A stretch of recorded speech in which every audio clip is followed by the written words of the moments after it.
hello everyone. We all know that to live a good life, generally there are two prime key factors that basically determine the kind of life that we will have. Hard work and then good luck. So we all say that hard work is something that we can control, while luck is something which is beyond our control. And many times we have seen people saying, yeah, she's so lucky or he's so lucky, they just got this by chance. So in this book, 13 Steps to Bloody Good Luck, the author Ashwin Sanghi, he's saying that luck can be harnessed, luck can be harvested. It's not really by chance. And he has given this 13 steps of process to bring luck on your own side. So what he is doing in this book is he has shared many stories and anecdotes to prove his point. Starting with how he got this idea. He's saying in this book that one day he was sitting with his friend and he was discussing that, in Mumbai, the daily requirement of water is 4,200 million liters per day, while the supply by municipal corporation is just 3,200 MLD, which is million liters per day. So that's a deficit of 800 MLD per day. So his friend said, okay, yeah, but why? What do you mean? What do you want to say? He said that on the flip side, the kind of rainfall that Mumbai receives, you all have seen, it floods up. So it's around 2,200 MLD per day. So okay, what's your point? He said, just imagine if we are able to harness 70%, even 70% of this rainwater, our deficit will be gone. In fact, we will have a surplus. So he said, so what the point that he was trying to make in this book with this story is that he's saying that we just compare this rainfall, which is a free and universal resource, and it is available to the whole of Mumbai. But unfortunately, only some of the houses has the rainwater harvesting system, and they are able to utilize and use that water freely, while other houses just suffer. So just compare this rainfall with the life's opportunities, which are available freely to all human beings. But some of us has that rainwater harvesting system or the ability to catch those opportunities, while others do not have. So what happens is the way we respond to these opportunities in life is how our life is determined.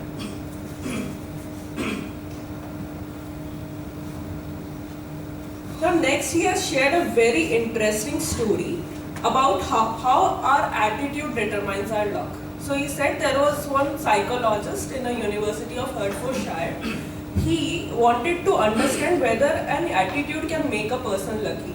So what he did, he ran a newspaper advertisement. He asked the people who consider themselves extremely lucky to come up for this research experiment. And on the other side, he asked the people who consider themselves extremely unlucky to come for this experiment. So around 400 people from different walks of life, they volunteered, and they were like different types. Some were businessmen, some were doctors, engineers, all of them came for this advertisement.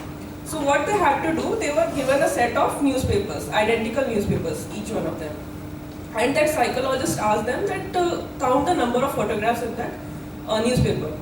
So the outcome of that experiment was the set of people, the unlucky people, they took around 2 minutes or more than that to find the number of photographs. While the people who were very lucky, they could do it into seconds. So why did that happen? Why some said the unlucky people were taking more time and the lucky were taking few seconds?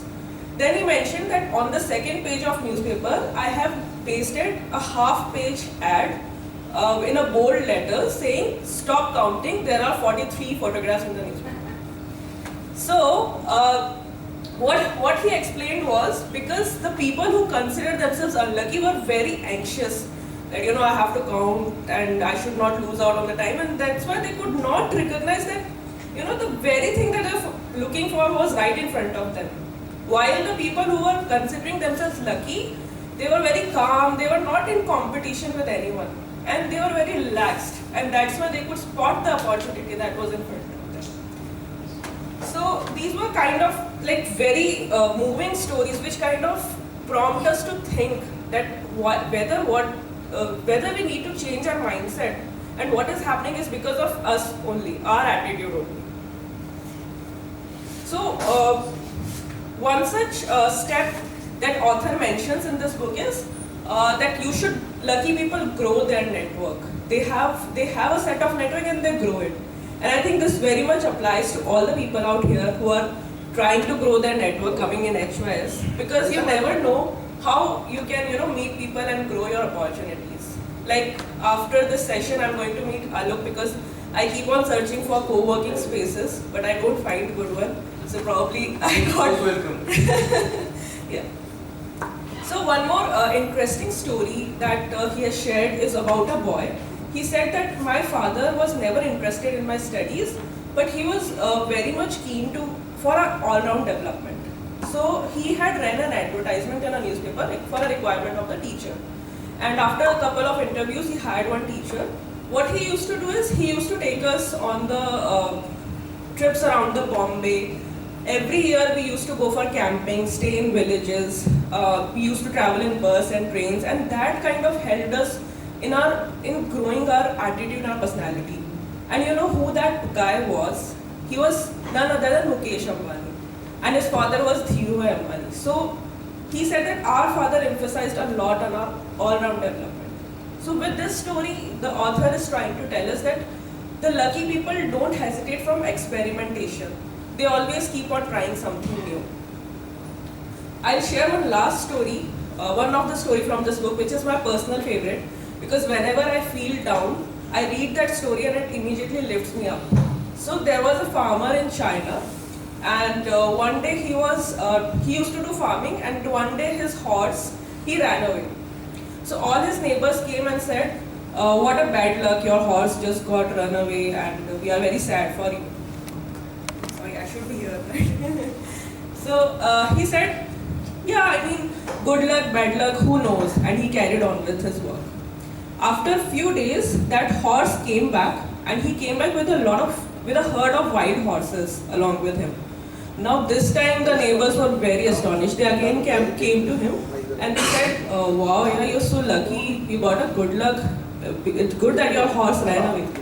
And he said, good luck, bad luck, who knows? And he carried on with his work. A couple of weeks later, his son, who was trying to tame one of the horse, he fell off from the horse back and broke his leg.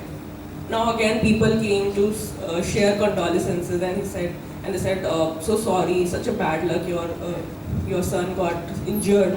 And then again what he said, good luck, bad luck, who knows? Again a couple of weeks later, a war broke out in that country, and the military people, they came to catch all the young boys who were there to enroll them into the war zone. Now because this farmer's son had his leg broke, they spared him. Now this time, whether it was a good luck or a bad luck, who knows? Right? So this story always gives me an inspiration that any situation could be good or bad based on our attitude. And how one situation can turn up, you never know. So all these steps, the 13 steps that the author has mentioned, he has created an acronym for it. He's telling it as a causing ripple. So every word has its meaning. Like C stands for confidence. Like lucky people have confidence in their abilities. A stands for attitude. U stands for uncertainty, how you embrace uncertainty. Situations, S stands for situation, like how you can turn a bad situation in your favor. So on and so forth. There are 13 steps that he's calling out. But that's not all about it. The author says that actually there are 14 steps of good luck. But he has deliberately used the number 13 because 13 is considered as unlucky for most of us. So what is this 14th step? And he has described a very beautiful story to prove his 14th step, how it can bring good luck. So if you want to know it, I recommend that you read this book, and I'm sure once you read it, your attitude towards your life will definitely